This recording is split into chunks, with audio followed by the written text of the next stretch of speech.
Oi, Lucas do futuro aqui, e bota futuro nisso. Eu tô passando aqui pra avisar que nesse vídeo, além de eu estar um pouco doente e a minha voz tá um pouco ruim, eu mexi errado numa configuração no meu microfone aqui. Então, pode parecer que o áudio tá meio estranho, que ele tá falhando algumas vezes ou cortando algumas coisas, e isso não é do seu fone ou da internet nem nada não. Foi uma configuração que eu botei errado aqui no meu microfone mesmo, mas eu não acredito que vale a pena regravar o vídeo inteiro só por causa desse detalhe de áudio. Com esse aviso aqui feito, só pra você não estranhar nada mesmo, pode seguir com o vídeo.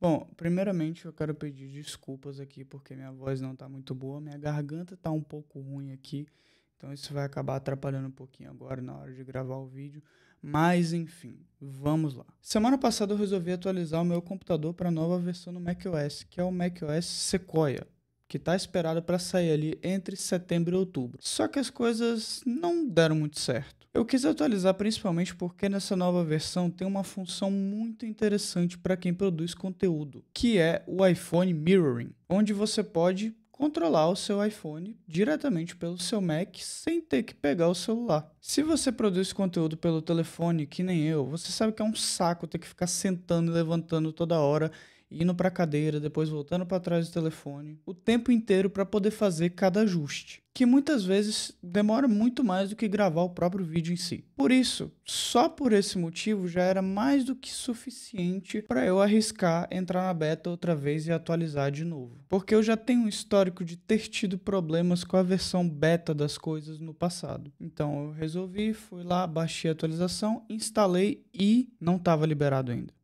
Era bem esperado isso, na verdade, não passou muito pela minha cabeça por ser uma beta 0, né, ou 1, que algumas das funções mais importantes prometidas ainda não iam estar liberadas. Mais ou menos, tudo estava funcionando ok, né? Mal sabia eu que o estresse estava só começando. Quando eu atualizei para a versão beta pela primeira vez, em 2021, a gente estava indo para o macOS Monterey, versão que marcou a transição entre os processadores x86 para os processadores Silicon da Apple. E eu, como um belo afobado, fui babando atualizar a versão do meu computador quando eu descobri que eu podia fazer isso de forma antecipada. Normalmente, essas versões beta do sistema, elas são liberadas para desenvolvedores, que ao mesmo tempo que vão criando seus sistemas e seus aplicativos, eles vão reportando bugs que vão aparecendo ali para os desenvolvedores da Apple corrigirem em atualizações futuras. Com o passar do tempo, a Apple vai corrigindo esses bugs e vai desenvolvendo o sistema, até que chega um ponto que está estável o suficiente para o lançamento oficial e sai para todo mundo. Então é de se esperar que terão bugs, principalmente nas primeiras versões da beta. Tanto que eles deixam explícito, assim, em negrito, em letras gigantes, que não é para você utilizar uma versão beta no seu dispositivo principal, no seu dispositivo primário. Voltando ao ponto, eu fui lá e eu baixei no meu computador, que é o único computador que eu tenho e é meu computador de trabalho, e fui feliz. O principal motivo pelo qual eu queria baixar essa atualização na época é porque eu não utilizo o pacote Office, e sim as ferramentas que o próprio Mac dispõe como substitutas, que são Numbers, o Keynote e o Pages, substituindo na mesma sequência o Excel, o PowerPoint e o Word. Para que motivos eu pagaria um pacote Office sendo que eu tenho todas essas coisas de graça? Nessa mudança para o Monterey, o Pages ia ganhar uma função nova que seria a tradução inteligente. Eu tinha acabado de pegar um trabalho para traduzir materiais do inglês para o português, o que ia fazer que com essa função nova eu ia poupar um tempo absurdo. Eu fui lá, atualizei e tudo funcionou perfeitamente. Nada de estranho aconteceu, não tive nenhum bug, nenhum problema, nada. Depois disso, eu nunca mais pensei em sair das versões beta, o que fez eu baixar também todos os meus outros dispositivos e basicamente em qualquer lugar que eu poderia enfiar uma versão beta ali eu estava colocando. Então, acesso antecipado, novas ferramentas, tudo funcionando redondo, um bug ou outro, mas nada que atrapalhasse assim o meu uso. O que poderia dar errado nessa história toda? Mal sabia eu. Passado um ano nessa rotina em todos os meus dispositivos, tudo estava fluindo perfeitamente, até que um dia chegou um novo update, que foi uma coisa bem simples na verdade, foi mais uma atualização para corrigir alguns bugs que estavam tendo, e uns erros de performance juntos, que até então era a mesma coisa de sempre, então eu não vi muito problema em colocar para atualizar. Ele atualizou normalmente e quando ele reiniciou eu fui seguir minha rotina de trabalho. Na hora que eu abri o Safari, deu sem conexão com a internet. Eu achei bem estranho, porque eu tava com a rede ligada.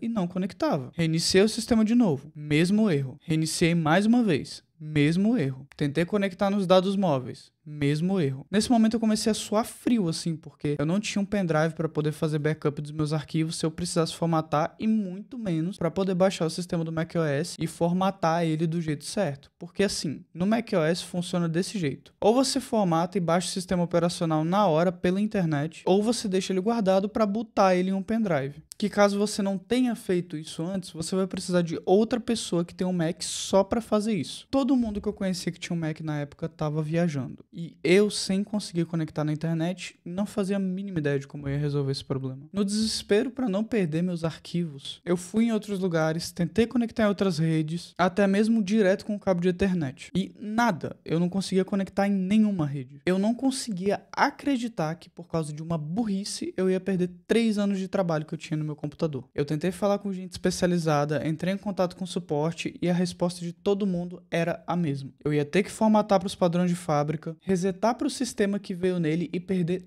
tudo que eu tinha. Foi um balde de água fria na minha cabeça, porque tudo que tinha ali não tinha backup. E eu não pagava nuvem e não tinha armazenamento em casa para poder fazer um backup local. Assim, depois de 1 hora de negação, eu aceitei o que eu tinha que fazer. E com ódio no peito, eu cliquei em formatar e apagar todos os ajustes. Em meia hora, eu vi 3 anos do meu trabalho indo diretamente para o lixo, sendo apagados, e eu não podia fazer nada a respeito. Tirei todos os meus dispositivos do beta e jurei que eu nunca mais ia tocar nisso. De tanto ódio que eu fiquei nessa época. Mal sabia eu que quase 3 anos depois eu ia estar fazendo a mesma coisa de novo. Sendo bem sincero com você, a WWDC de 2024 foi uma das mais broxantes que eu vi até hoje, com um dos keynotes mais fracos de novidade dos últimos tempos. Foi prometido uma diferença da água para o vinho nos sistemas operacionais da maçã. Mas basicamente o foco principal foi em IA e em como você vai poder personalizar o jeito que os aplicativos ficam agora no seu iPhone. Até que chegamos no macOS Sequoia. O aplicativo que eu uso para gravar os meus vídeos no meu celular é o Blackmagic Cam, que me dá muito mais controle da câmera do telefone do que o aplicativo de câmera stock que vem de fábrica nele, o aplicativo de câmera mesmo. O calcanhar de Aquiles do aplicativo é o simples fato de você não conseguir fazer um monitoramento ou controlar ele por causa de outro dispositivo, como em um iPad ou em um próprio Mac mesmo. O que mais me frustrava de verdade é que sempre foi possível você espelhar a tela do seu iPhone no seu Mac pelo AirPlay, mas nunca foi possível controlar ela, sendo que o máximo que dava para tirar disso, na verdade, era um retorno da tela e só. Todo e qualquer ajuste que eu tinha que fazer na hora de gravar era levantar, ajustar a câmera, sentar, me enquadrar, ver que não tá bom, levantar de novo, ajustar de novo e repetir esse processo até a minha paciência se esgotar. Tudo isso podia ser resolvido de uma forma muito mais simples se eu pudesse simplesmente controlar a tela do iPhone pelo computador, ou se o aplicativo da Blackmagic habilitasse alguma função de monitoramento. Porém, para quem não estava esperando nada, anunciaram exatamente essa função no meio da WWDC com o macOS Sequoia. Na hora que eu vi isso, o meu olho brilhou, assim, porque fazia muito tempo que eu não ficava empolgado com uma atualização de sistema nova. E era praticamente um sonho muito distante de acontecer se tornando realidade. Eu não pensei 2 vezes, porque mesmo com o que já tinha acontecido antes, eu decidi que ia valer o risco atualizar de novo. A única coisa que eu precisava fazer dessa vez era só me precaver com o que poderia ter me salvado caso o mesmo problema acontecesse de novo. Baixei a atualização, fiquei vidrado na tela durante o processo de instalação. E assim que o computador ligou, a versão carregou e eu fiz o login, eu fui seco para abrir o aplicativo e testar essa função nova. E nada. Eu achei que pudesse ter sido algum problema. Então eu abri o Reddit e fui atrás de pessoas que estavam tendo o mesmo problema que eu. O que basicamente era todo mundo. O aplicativo não tinha sido liberado ainda. E na verdade quase nenhum dos novos recursos por ser a beta 0 ainda. E novamente eu tava ali tomando um balde de água fria na cabeça por ser ansioso. Mas pelo menos estava tudo funcionando ok, normal. E dava para esperar algumas atualizações até que fossem liberados os recursos que eu queria, né? Foi o que eu pensei. Porque mal sabia eu do estresse que estava por vir. Eu toquei o barco normalmente, como se nada tivesse acontecido. Um pouco frustrado ainda, mas não tinha muito o que ser feito. No outro dia eu fui gravar, então eu posicionei a câmera, ajeitei o cenário, me arrumei e na hora de abrir o Rode Unify, que é o software da fabricante do microfone, que eu uso para fazer a configuração e a captação de áudio, ele simplesmente crashou. Tentei abrir de novo, reiniciei o computador, limpei o cache do programa, abri e nada. Ele tava crashando direto. Nem chegava a ligar, na verdade. Só que na hora que eu desconectei o microfone, ele abria. Na hora que eu conectava o microfone, ele crashava. Aí eu pensei, pode ser alguma atualização do programa que eu não fiz. Ele mesmo tem um bug na hora de você instalar uma atualização que ele não instala, ele só fecha direto. Então eu resolvi desinstalar ele e instalar de novo. Eu sei que nisso eu repeti esse processo assim umas 4 vezes, apagando, reinstalando, reiniciando o computador e dando o mesmo erro, até que eu me estressei de vez. Eu já sabia qual que era o problema, eu só realmente não queria aceitar. Eu baixei outro programa, o Audacity, para poder captar o áudio, porque mesmo que eu não conseguisse fazer a configuração do microfone, pelo menos a captação de áudio eu ia conseguir ter, o que ia sair muito melhor do que eu simplesmente pegar e conectar o microfone direto no telefone. Eu abri o programa e crashou também. Eu tava sem acreditar que a mesma cagada tava acontecendo de novo. O microfone, ele conectava no computador e eu conseguia usar ele direto no seco, cru mesmo, sem fazer nenhuma equalização. Mas a hora de gravar, de captar, que era o mais importante pra mim, não ia de jeito nenhum. Como última esperança, assim, eu corri pro OBS, que conseguiu ler tudo, conseguiu conectar tudo, e isso me aliviou bastante. Só que na hora que eu apertei pra gravar, crashou também. Ali eu vi a cagada inteira e eu já sabia o que eu ia ter que fazer. E aqui, então, começa a minha dor de cabeça de fato. Redefinir qualquer aparelho já é um saco, transferir arquivo é pior ainda. Ter que fazer tudo isso com cuidado para não perder nada e sem ter certeza se vai dar certo é uma condição assim que se estressa até um monge. Eu não ia passar de novo pelo que eu já tinha passado 2 anos e meio atrás, e eu nem podia, na verdade, já que tem coisa no meu computador hoje que eu nem posso fazer backup por causa de criptografia e autenticação. Eu cacei o único pendrive que eu tinha aqui, que graças a Deus era de 256 GB, e comecei a fazer o backup do computador inteiro pra ele. Até aqui tá tudo bem, né? E tava tudo mesmo. O problema foi na hora que eu tive que baixar o sistema. Eu precisava fazer um pendrive bootável, só que pra minha sorte, ou azar na verdade, ele precisava ter no mínimo 16 GB e ser um pendrive limpo. Só pra poder carregar o sistema, não podia ter mais nada dentro dele. Eu só tinha um pendrive. Quem diabos que ia ter o outro? Falei com todo mundo que eu podia e ninguém, absolutamente ninguém, tinha um pendrive para me emprestar. Comprar outro tava fora de cogitação. Então eu tive que procurar outro jeito para poder fazer isso dar certo. E aqui começa todo o paranauê da parte mais chata do processo. Eu tive que baixar o sistema operacional anterior, o macOS Sonoma, e instalar ele por cima do Sequoia. Ou seja, eu estava com 4 sistemas operacionais carregados dentro da memória do meu computador. O backup tinha acabado já, ele demorou mais ou menos umas 4 horas assim, e quando acabou eu estava com 5 GB disponíveis no meu computador para uso. Não ia mais ter jeito, eu ia ter que formatar de qualquer forma agora. Com o coração na mão, eu abri os ajustes do sistema e eu coloquei para formatação de fábrica do computador. Nas próximas 2 horas eu não estava nem conseguindo pensar direito.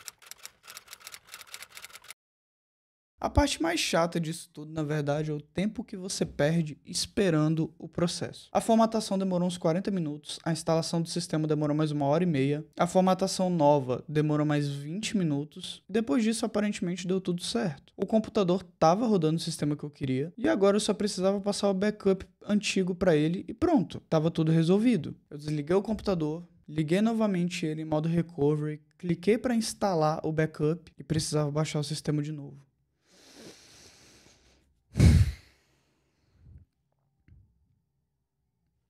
Aí eu falei, ok, vamos lá. Vamos baixar o sistema novamente. Mais 1h30 nisso e foi. Eu repeti o processo. Modo recovery, baixar backup e erro. Eu precisava que o computador tivesse com o mesmo sistema operacional que o backup que eu tinha feito. Eu gelei nessa hora, pensando que eu tinha perdido tudo de novo, exatamente o que nem tinha acontecido antes. Mas eu ainda tinha uma esperança. Eu reiniciei o computador de novo e comecei o processo de inicialização do sistema padrão, como se eu realmente estivesse configurando um computador novo. Logo que eu terminei a configuração, ele me deu a opção de configurar um backup existente. E era ali, finalmente assim, tudo ou nada. Ou dava certo ou já era, eu tinha perdido tudo de novo. Ele leu, começou a puxar o backup e me deu um tempo de 3 horas para conseguir transferir tudo. Inquieto ali, eu esperei 1, 2, 3 horas e tinha ficado pronto. Eu não tinha perdido nada. Tudo tava no mesmo lugar, com as mesmas senhas, os mesmos logins, tudo.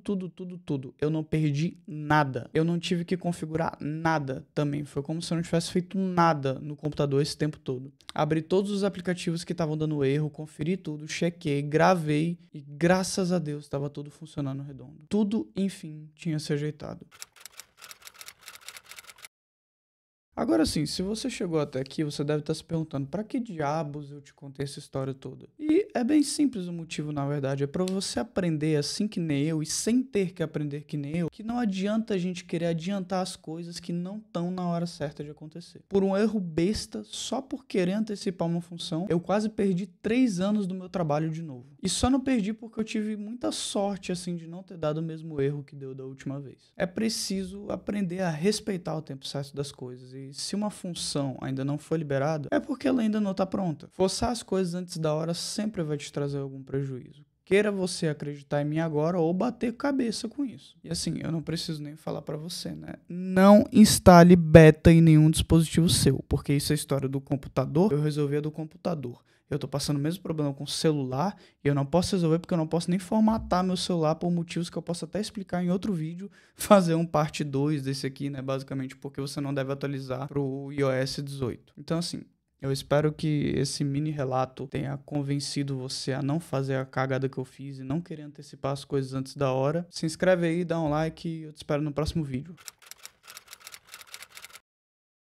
Bom, eu acho que deu pra perceber que essa parte do vídeo aqui, ela não deveria existir. E o motivo de eu estar gravando é porque aconteceu mais coisa depois que eu finalizei esse vídeo.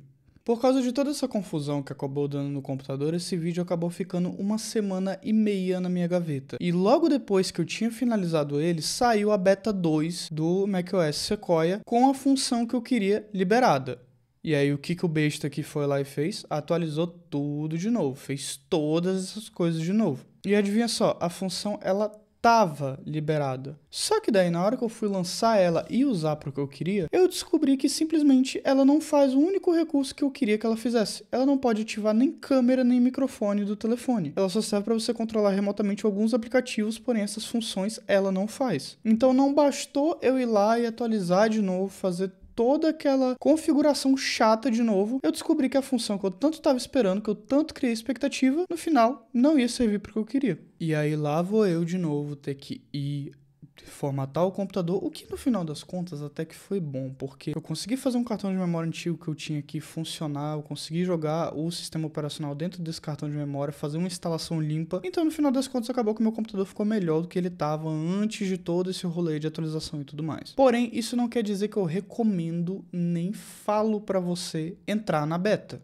justamente por todos os motivos que eu já expliquei para você aqui nesse vídeo. Então, no final, basicamente, tudo isso só serviu para eu formatar o meu computador e fazer uma instalação limpa nele. Então, eu mantenho o meu conselho final, que é não entra na beta de jeito nenhum, não coloca nenhum dispositivo seu nela. Eu até consegui contornar toda aquela situação do monitoramento de câmera, porque foi lançado um aplicativo novo, Final Cut Camera, que ele integra muito bem com o Final Cut Pro do iPad. Agora sim, eu tô com o retorno aqui do lado no meu iPad, que eu consigo ver, eu consigo fazer os controles aqui de tudo que eu queria. Eu consegui fazer a função que eu queria, mas não por causa da atualização. E na verdade eu acho que essa atualização nem vai liberar esse tipo de função. Então, o meu conselho continua o mesmo. Espera as coisas atualizarem normalmente. Espera tudo entrar no prazo que tem que entrar. De resto, não tenta antecipar as coisas, seja por ansiedade ou qualquer outro tipo de coisa, porque você pode pegar prejuízo e pode pegar prejuízo grande. E eu não tô falando só de atualização de sistema aqui. Então eu já tinha finalizado o vídeo, mas eu senti que eu precisava vir aqui e falar tudo isso de novo, o que aconteceu nessas próximas 2 semanas. Esse também foi o motivo pelo qual o canal ficou parado, minha produção de vídeo ficou parada nas últimas 2 semanas. E é isso. Então, se você chegou até aqui, deixa o like, se inscreve, dá um comentário aí, me fala qual a sua opinião sobre tudo isso que eu te falei e a gente se vê no próximo vídeo. Valeu!